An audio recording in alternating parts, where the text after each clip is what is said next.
Hey everyone, this is Sanskriti Varshanay from Molecular Detectives. Here, I share information about cancer, from the molecular level to things in our daily lives and environment that affect cancer development. My goal is to explain the intriguing science behind cancer in meaningful episodes that will help you understand preventative measures, cancer signs, and treatment methods, and ultimately for you to make evidence-based decisions to minimize the risk of cancer. Thank you for joining me in today's episode, and I hope you enjoy. When you search on Google what foods to stop eating to not get cancer, a lot of websites give a big list of foods that include half of our diets. This can feel scary because it can seem like everything you're eating will lead to cancer. The truth is, a lot of foods nowadays won't immediately cause cancer, but they will increase the risk. But the good thing is that you can make substitutions to cancer-affiliated foods with other foods that are similar but more healthy. So first, I've compiled and condensed a list of foods that websites have said to be bad for people. Number 1, processed meat and red meat. Then refined sugar, sugary drinks and sodas, hydrogenated oils, foods high in starches and fat, alcohol, fried foods, processed foods, artificial sweeteners, cured, pickled, or charred foods, burnt foods, and finally, GMO foods. Honestly, a lot of the things from this list overlap, and to sum it up, basically anything unhealthy seems to lead to cancer.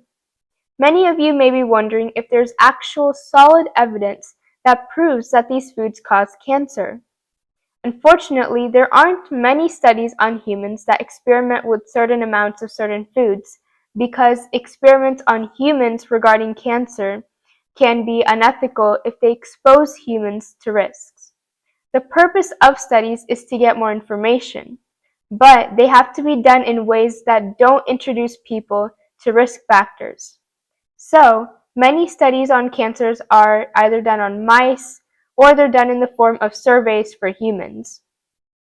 However, this leads to a lot of confounding variables, which are third variables getting in the way of solid conclusions and results, because a person's lifestyle could affect the study, maybe they reported false information in a study, and since researchers can't control every aspect of the experiment, other factors can also play a role.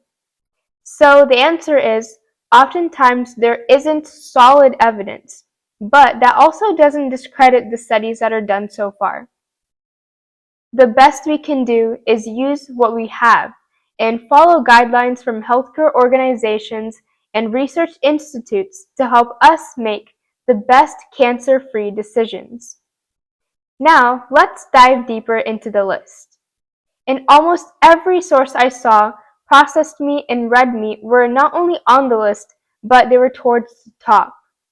Processed meats include meats like hot dog, sausage, ham, and beef jerky. Processed meats, like I mentioned in a previous podcast, are labeled as a Group 1 carcinogen by the World Health Organization. They often contain added nitrates and nitrites to preserve them, and in the body, these compounds can form carcinogens called N-nitroso compounds, such as nitrosamines. N-nitroso compounds can directly damage DNA in cells, increasing cancer risk. Red meats and processed meats contain heme iron, which can also lead to having N-nitroso compounds in the gut, and they damage the lining of the bowel, leading to cancer. Some reviews determined that processed meat can increase the risk for colorectal cancer, stomach cancer, and breast cancer. The American Institute for Cancer Research recommends not eating more than 18 ounces of red meat weekly to limit cancer risk, and they say to eat a maximum amount of 3 cooked portions per week, which is 12 to 18 ounces. They also recommend eating little to no processed meat. Next up, refined sugar. Although refined sugar has no direct link to an increased risk of cancer, it can increase your weight, which causes problems that can lead to cancer, such as having chronic high insulin levels. If you consume too much sugar regularly, high sugar levels may lead to high insulin levels, which lead to high IGF-1 levels or insulin-like growth factor 1, which is a hormone that increases cell growth and reproduction. While these conditions don't cause cancer, they create an environment that make it more likely for cancer to grow. Now, something I want to clarify is the difference between added sugars like refined sugar and naturally occurring sugars. Added sugars are sugars that are added to foods like in ice cream and cereals. Naturally occurring sugars are naturally found in fruits like oranges and dates. Naturally occurring sugars have other healthy components with them, such as fiber, making them healthy. Added sugars, however, are not good for you, and that's the type of sugar you want to limit, not naturally occurring sugars. So, fruits and foods that have naturally occurring sugars or are high in them are healthy for you to eat, so don't avoid those. According to a review, consuming sugary foods can lead to type 2 diabetes, which increases the risk for ovarian, breast, and endometrial cancer. The American Heart Association recommends that women have no more than 6 teaspoons of added sugars per day, and men have no more than 9 teaspoons per day. A form of added sugars that you may not think about includes sweetened drinks and sodas. Not only do sweetened drinks and sodas increase the risk for type 2 diabetes, which increases the risk for cancer, but many of the diet versions, such as diet sodas, contain an artificial sweetener called aspartame, which the World Health Organization classified as possibly carcinogenic in 2023. A 2022 study showed that people who consumed excessive amounts of aspartame had a higher risk of developing cancer, specifically breast cancer and other obesity-related cancers. It is okay to consume aspartame, but the World Health Organization recommends not consuming more than 50 milligrams per kilogram of body weight per day. Next are hydrogenated oils. A hydrogenated oil becomes hydrogenated when hydrogen is added to the oil or the liquid unsaturated fat to turn the oil into a solid fat. There used to be fully hydrogenated oils and partially hydrogenated oils, but partially hydrogenated oils got banned around 2018 by the US Food and Drug Administration because of the high trans fat levels and cholesterol problems they cause. Hydrogenated oils are found in foods like peanut butter, coffee creamers, baked goods, ready-to-use dough, margarine, and snacks. These foods are very processed and are high in saturated fats. So, how do hydrogenated oils cause cancer? Well, partially hydrogenated oils have trans fat that is more dangerous for the body, but since they're banned, I'll go into fully hydrogenated oils. These oils have a lot of saturated fat, which can lead to obesity, especially if you don't exercise much. Obesity is a risk factor for some cancers like breast cancer, colorectal cancer, and pancreatic cancer. In fact, studies show that hydrogenated vegetable oils can double the risk of getting breast cancer. Also, fat tissue causes more inflammation and insulin resistance, which increases the risk for cancer. Fully hydrogenated oils can also increase your blood sugar, which is really bad for the body.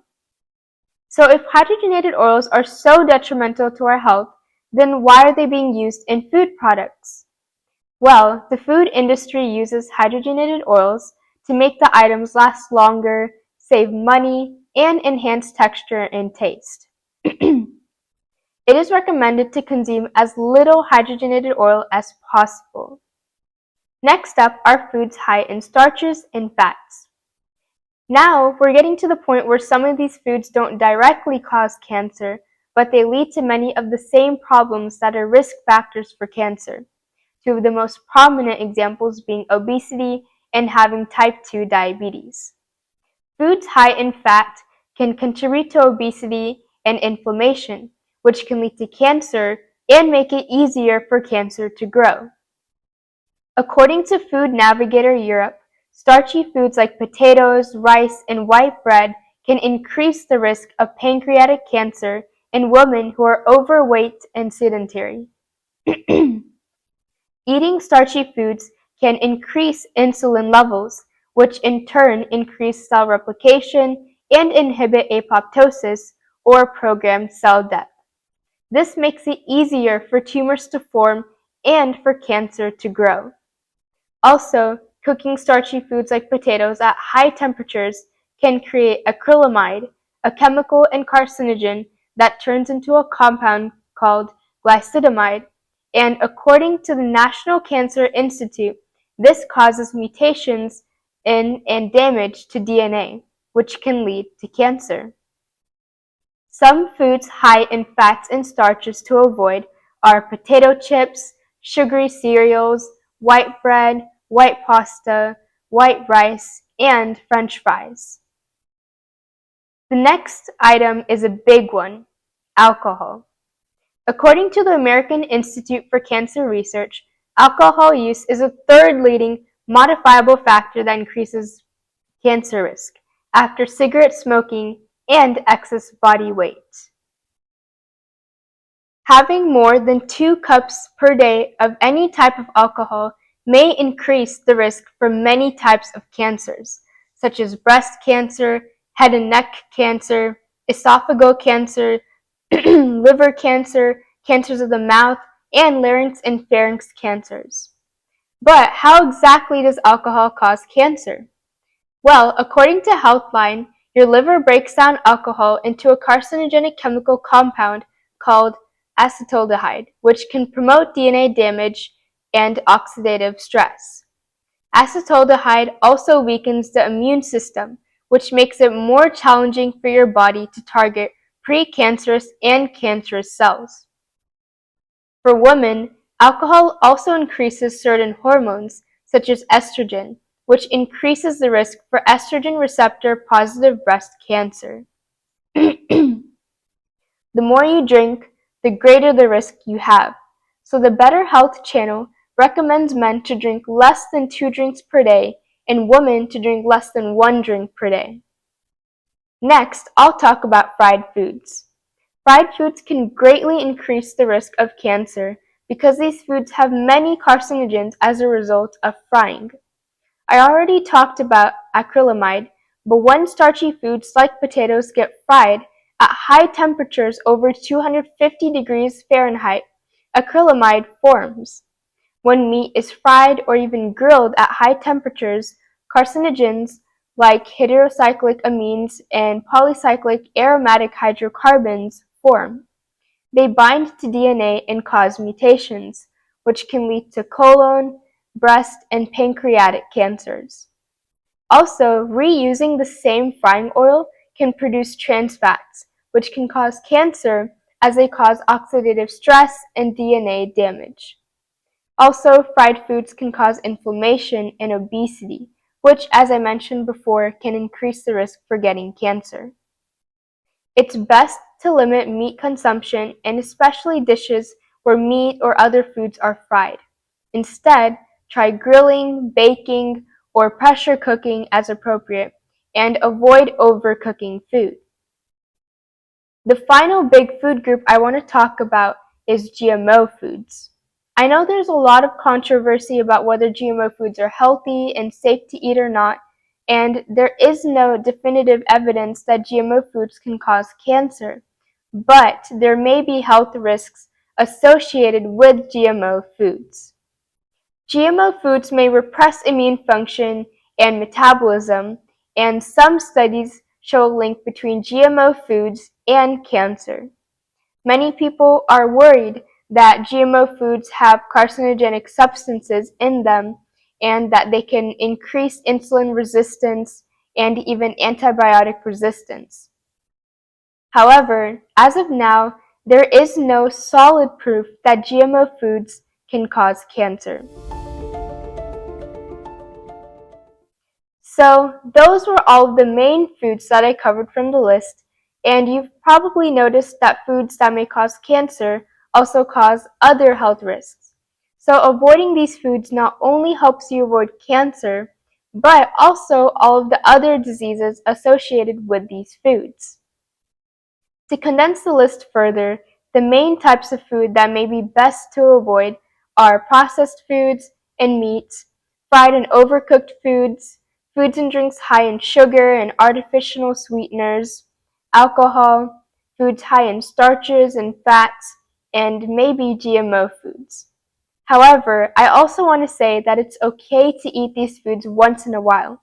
You don't have to completely cut them out from your life, but everything is best in moderation. So keep track of how much and how often you consume these foods and drinks. A lot of these foods are bad because they have a lot of man-made carcinogens in them. But some foods aren't bad because of the food itself, but because of the packaging. Cans lined with BPA or bisphenol A may transfer harmful carcinogens to the food that's in them, such as canned tomatoes. BPA is used to make plastics and resins, and studies show that it is associated with cancer and even infertility and obesity. So it's important to see what materials your food comes in. Now, let's talk about a healthy diet. A healthy diet includes a majority plant-based diet with the meat portion considered as a side. Avoid eating red meat or processed meat and instead eat meats like chicken and fish that aren't prepared by frying.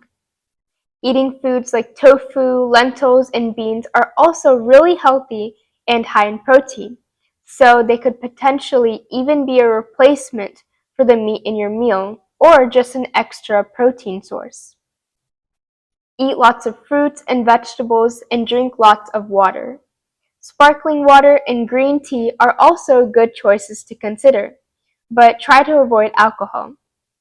If you're hungry between meals, try choosing whole foods as snacks instead of processed snacks. You can try carrot sticks with hummus, apple slices or mixed berries, unflavored yogurts, and more.